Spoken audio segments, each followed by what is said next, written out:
Once again, we're staying in our ground floor plan.dwg file, and I've left it in the same state as it was at the end of the last video. Now, what we are going to do is we're going to look at lines, circles, and arcs in this particular video. Not in that order, but obviously we'll see how that goes. But I'm going to double click first on the wheel to zoom extents. And you'll notice there's a door opening over here on the right hand side of the building. I want you to zoom in onto that area there like that and pan across so that you've got a bit of space on the right. Go to the Home tab on the ribbon, go to the Layers flyout, and as you come down the list you'll see that there's a layer that ends in the word Site. Select that layer as your current drafting layer. We're going to draw some sight lines now for a new landscaped area outside the building that is going to be developed into a kickback area so that people can sit outside the building, have a cup of coffee, enjoy the sunshine.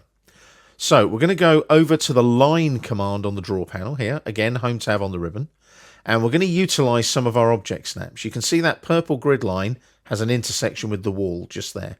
Left click on it and then drag out horizontally. Now your polar tracking is on, so as you drag horizontally you should see the 0 polar tracking line. If you don't, go down to the status bar and switch the polar tracking on. Make sure it's using those 90-degree increments. I'm going to type in a distance of 15000, 15,000 millimeters, which equates to 15 meters. I'm then going to press enter, and you'll see that line goes quite a distance out, you'll notice. Can you see that there? There it is there. Now, we're going to utilize a little trick with our object snap tracking. We're going to hover over this end of the grid here, like so. Don't click on it. And then just drag along. And as you get to the vertical there, can you see you get an intersection? So that's the intersection of the end of the line that you've just drawn and the intersection of the grid line. Left click. That's a nice vertical line. And then we're going to come along here horizontally. We'll zoom in. And when you get to the edge of the wall, see the grid line there? Just follow that. You'll see an intersection there. Left click again.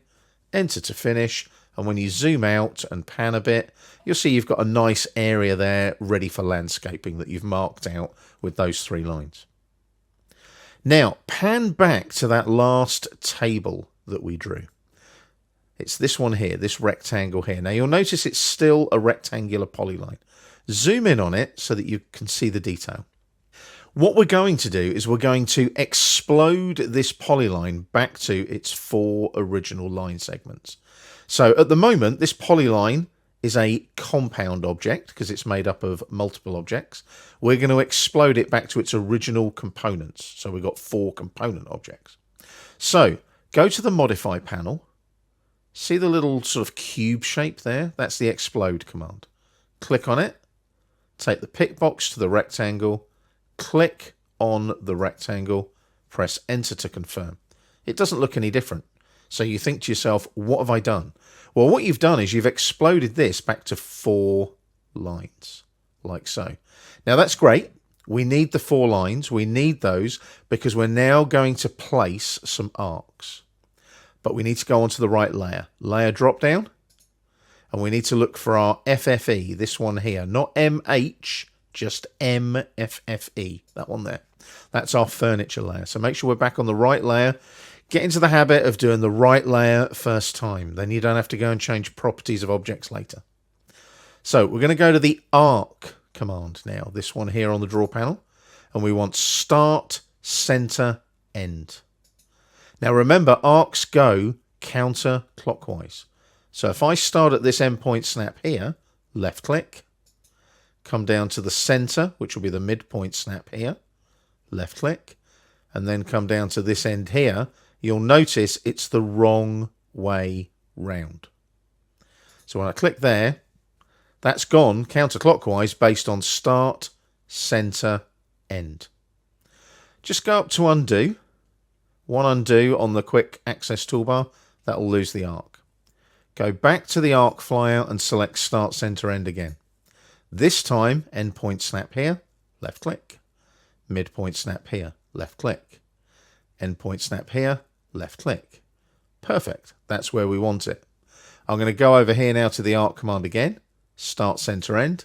If I start at the top this time, endpoint snap, midpoint snap, endpoint snap, because it's counterclockwise.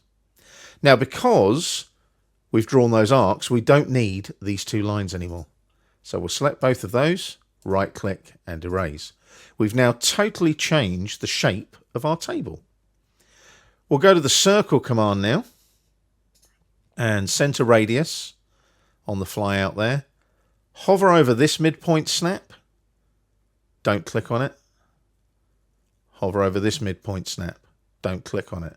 And as you come down, as you can see, we get the intersection there of the polar tracking lines using our object snap tracking. Left click, drag out for our radius, and we'll type in 800. And there you go. There's our 800 radius circle in the center of our table. Very quick and easy. Now, you can also draw circles with a diameter as well. So if you go over here to the circle flyout again on the draw panel and select center diameter, just pick a point sort of top right of this area, click and drag. Now, as you come out, just have a look at the command line. It says specify radius of circle, specify diameter of circle. Now, it knows that the last circle that was drawn was using center radius and it was 800. So it's already got a default diameter of 1600, which is the equivalent of a circle with a radius of 800. So I can just press enter now, and it's drawn a circle with a diameter of 1600 based on the value of the last circle that was drawn. Very useful. Saves you having to keep inputting values all the time. If you've got a load of regular circles that are all the same size, that's the way to do it. Just check that command line, and it also shows up on the dynamic input as well. So that's some lines, arcs and circles for you, creating some basic geometry.